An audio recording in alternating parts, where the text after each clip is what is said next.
BSc part one के हम paper one में यूनिट टू कंटिन्यू करेंगे। स्पेशल थियोरी ऑफ रिलेटिविटी, सापेक्षता का सिद्धांत, ये हम कर रहे थे। इसके एक्सटेंशन में आज इस लेक्चर में जो करना है हमें पार्ट, वो है variation of mass with velocity. तो किसी भी गतिशील कण के लिए उसका सापेक्षिक द्रव्यमान क्या होगा और किस तरह से जो वेग है उसके साथ द्रव्यमान परिवर्तन होता है, मास का वेरिएशन होता है, वो इस पार्ट में हम डिराइव भी करेंगे और उसको समझेंगे भी। तो इसको कंसिडर या समझने के लिए हमें रिलेटिविस्टिक अफेक्ट जो है, वो सापेक्षिक गति, वो हमें इस पार्ट में हमें लेना है। तो इसके लिए जैसे पहले हम दो फ्रेम्स चूज़ करते थे जो एक दूसरे के सापेक्ष गतिमान हैं किसी भी एक स्पीड v से, तो इसके अंदर दो जड़तीय निर्देश तंत्र लें आप, s और s डैश, और इसके अंदर ये एक दूसरे के सापेक्ष जो है v गति से, स्पीड से चल रहे हैं, वेलोसिटी उनकी x डायरेक्शन में मान लें। इस प्रोसेस को करने के लिए कोई भी अगर हम क्रिया इसमें करते हैं, अन्योन्य क्रिया, तो उसके लिए हमें कोलिजन को लेना होता है। तो यहाँ पे हम दो बॉल्स की टक्कर जो है उनको लेंगे। तो कोलिजन ऑफ टू बॉल्स ए और बी जैसे मार्क करें, और यहाँ पे इस एस डैश फ्रेम में अगर हम देखें तो हमें ये लगेगा कि टक्कर से पहले जो दो बॉल्स हैं, मान लीजिए उनके मास जो हैं वो बराबर हैं, तो m जो है वो ए पार्टिकल जो है वो प्लस x में डायरेक्शन में, और बी पार्टिकल मान लीजिए माइनस x दिशा में। तो इसकी जो वेग है वो माइनस यू डैश और ए का यू डैश। तो टक्कर के बाद और टक्कर के पहले हमें इसमें जो मोमेंटम के कंजर्वेशन प्रिंसिपल है, संवेग का संरक्षण, वो हमें लगाना है। तो सी फ्रेम में जो द्रव्यमान केंद्र हो उसके लिए कुल संवेग शून्य होता है। तो इस केस में बॉल्स जो हैं वो प्रारंभिक रूप में विपरीत दिशा में, अपोजिट डायरेक्शंस में मूव करती भी दिखेंगी हमें विद स्पीड यू डैश और माइनस यू डैश। टक्कर के बाद जो बॉल हैं वो जुड़ जाएंगे और उनका जो कुल संवेग है वो ज़ीरो हो जाएगा, क्योंकि वो स्थिर हो जाएंगे। तो ये एक ऐसा फ्रेम है जिसके अंदर की इसके सापेक्ष वो स्थिर अवस्था में।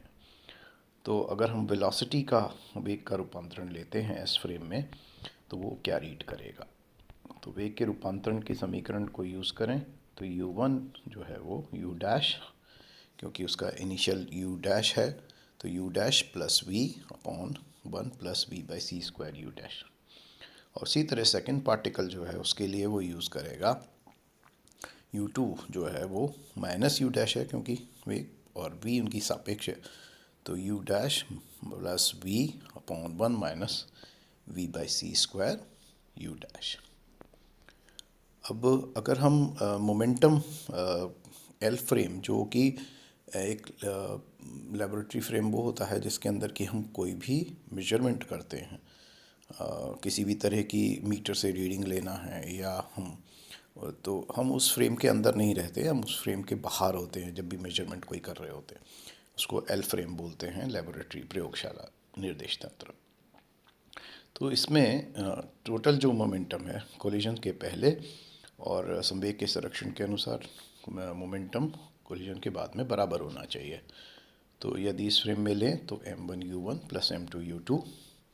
m1 प्लस m2 और v, तो दोनों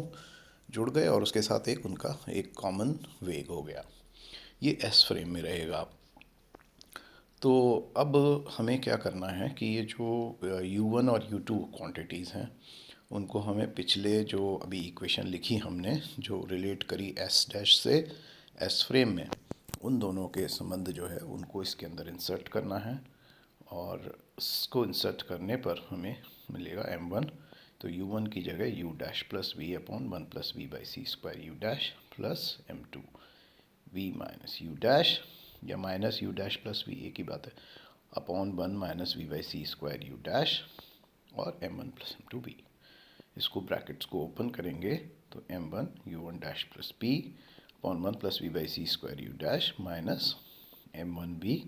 तो इसमें हमें जो m1 की टर्म्स हैं वो एक तरफ हम लेफ्ट हैंड साइड में ले आए, और m2 की जो टर्म्स हैं वो सारी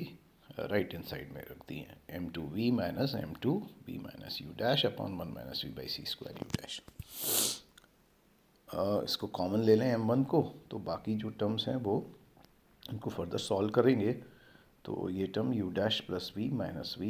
we square by C square u dash upon 1 plus we by C square u dash, और इधर साइड में m2 कॉमन लेके इसको आप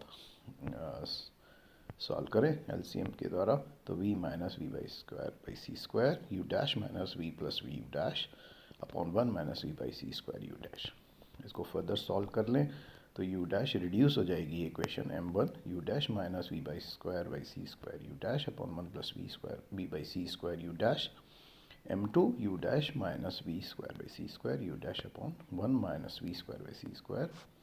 v by c square, it's not v square by c square but v minus v by c square u dash। और इस तरह से जो m1 अपॉन m2 जो है वो 1 plus we by C square you dash upon 1 minus we by C square you dash आ जाएगा। तो हमारे जो दोनों का रेशियो है इस केस में, जो हमारा दूसरा निर्देश तंत्र है एल वाला प्रयोगशाला, उसके अंदर m1 और m2 में डिफरेंस है। अब 1 से अगर हम इक्वेशन लेते हैं इक्वेशन नंबर 1, तो इसको यूज़ करके इसको स्क्वायर करेंगे अगर,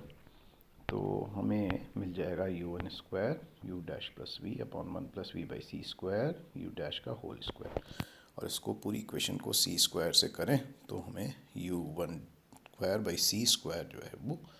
मिल जाएगा 1 by C square you dash plus v 1 upon 1 plus we by C square you dash. इसको और फर्दर सॉल्व करें, 1 माइनस कर दें तो ये टर्म, तो दोनों तरफ इस टर्म को 1 से माइनस करो, तो 1 माइनस राइट हैंड साइड में भी 1 minus 1 by C square you dash plus v upon 1 plus we by C square you dash का होल स्क्वायर। और ये इक्वेशन हमें 1 minus you dash plus v upon square upon C square और 1 plus we by C square you dash का whole square. इसे further solve करने पर हमें जो इक्वेशन मिल जाएगी, आप इसको सॉल्व कर लें, 1 plus we by C square you dash whole square minus you dash plus v upon C square और इसका भी होल स्क्वायर, और 1 plus we by C square you dash का होल स्क्वायर। इस इक्वेशन को अब हम और रिड्यूस कर लें तो ये हमारी जो इक्वेशन है वो हो जाएगी 1 minus you dash square upon C square minus we square by C square और 1 minus you dash square upon C square. इनको रीअरेंज करने पर ये टर्म्स आ रही हैं, और अपन 1 plus we by C square you dash का होल स्क्वायर। इस इक्वेशन में इसको और फर्दर ढंग से लिख लें तो ये इक्वेशन, क्योंकि ये कॉमन टर्म आ रही है 1 minus you dash square upon C square, तो इसको कॉमन ले लें राइट हैंड साइड में, तो 1 minus you dash square upon C square bracket 1 minus we square by C square, और नीचे denominator 1 plus we by C square you dash का whole square. इसका स्क्वायर रूट ले लें तो under root of 1 minus you dash square upon C square 1 minus we square by C square और 1 plus we by C square you dash square. हमने अब इसको और रिड्यूस कर लेना है, तो जो डिनोमिनेटर है उसको लेफ़्ट में ले आएँ और बाकी टर्म को राइट में ले जाएँ। तो 1 plus U dash we upon C square is equal to 1 minus you dash square upon C square 1 minus we square by C square upon 1 minus U 1 square by C square whole under root. अब क्योंकि ये arbitrary था, तो हम इसमें अगर u dash को minus you dash करते हैं और u1 को u2 कर देते हैं, तो हम इसी इक्वेशन को जो टर्म है वो लेफ्ट में जाते हुए भी हो सकती है, 1 minus you dash we upon C square, 1 minus you dash square upon C square, 1 minus we square by C square और 1 minus u2 upon square upon सी स्क्वायर का अब ये होल अंडर रूट। तो इस तरह से जो हमने m1 अपॉन m2 का जो रेशियो निकाला था उसको हम अब इसमें इनके क्योंकि फॉर्म पता लग गए 1 plus we by C square का u डैश और अब 1 minus we by C square का u डैश का, तो अब हम इसको इसके अंदर m1 बाई m2 की इक्वेशन में रख देंगे और इसको करेंगे कि तो कुछ टर्म्स में कॉमन सी आ रही हैं तो वो कैंसिल आउट हो जाएंगी और हमारे पास खाली जो पार्ट बचेगा वो 1 माइनस यू2 स्क्वायर अपॉन सी स्क्वायर और 1 माइनस u1 स्क्वायर अपॉन सी स्क्वायर और इसका होल स्क्वायर रूट इसका। और अब हम दोनों को रीअरेंज कर लें, m1 जो लीनियर टाइप बना दें, तो m1 और square root of 1 minus u1 square upon C square is equal to m2 under root 1 minus C square by 2 square upon C square. अब क्योंकि ये दोनों टर्म्स बराबर हैं तो हम इसको एक किसी भी एक तीसरे टर्म के बराबर हम रख देते हैं जिसको हम m0 के नाम से दे देते हैं और ये दोनों उस क्वांटिटी के बराबर रहेंगी क्योंकि ये दोनों बराबर हैं। तो और अब हम ये जो साइंस हैं 1 और 2 के उनको ड्रॉप कर देते हैं जिससे कि हम इसको इक्वेशन को जनरल फॉर्म में सामान्य रूप से लिख सकें। ये जो m2 को ज़ीरो अगर हम m0 लिखें जिसको हम रेस्ट मास भी बोलते हैं, ये मान के कि प्रारंभिक रूप से m2 जो पार्टिकल है वो स्थिर अवस्था में था और m1 अपनी कुछ गति से u1 से आया, तो u1 को भी सिंपल v से कन्वर्ट कर दें और m1 को m से, और तो ये इक्वेशन हमें बन जाएगी m is equal to m0 upon under root 1 minus we square. ये जो इक्वेशन है ये हमारे वेग के द्वारा मास का रूपांतरण समीकरण है और ये बताता है कि किस तरह से वेग के साथ द्रव्यमान जो है वो परिवर्तित होता है। तो यदि v जो है वो c के नज़दीक जाएगा, बहुत क्लोज वैल्यू होगी, तो आप कैलकुलेट कर सकते हैं कि अगर v इज इक्वल टू सी हो जाए तो इन्फाइनाइट मास, तो फोटोन भी ऐसी स्थिति में जो है वो भारी हो जाएगा। इस तरह की चीज़ हम महसूस करते हैं जब भी लाइट सन से आती है, सूरज से, तो वो बेंड होके आती है, अदरवाइज पृथ्वी पर अंधेरा रह जाए। तो ये हमारा पार्ट इसका रहेगा। नेक्स्ट लेक्चर में हम हमारा इस चैप्टर को फिनिश करेंगे।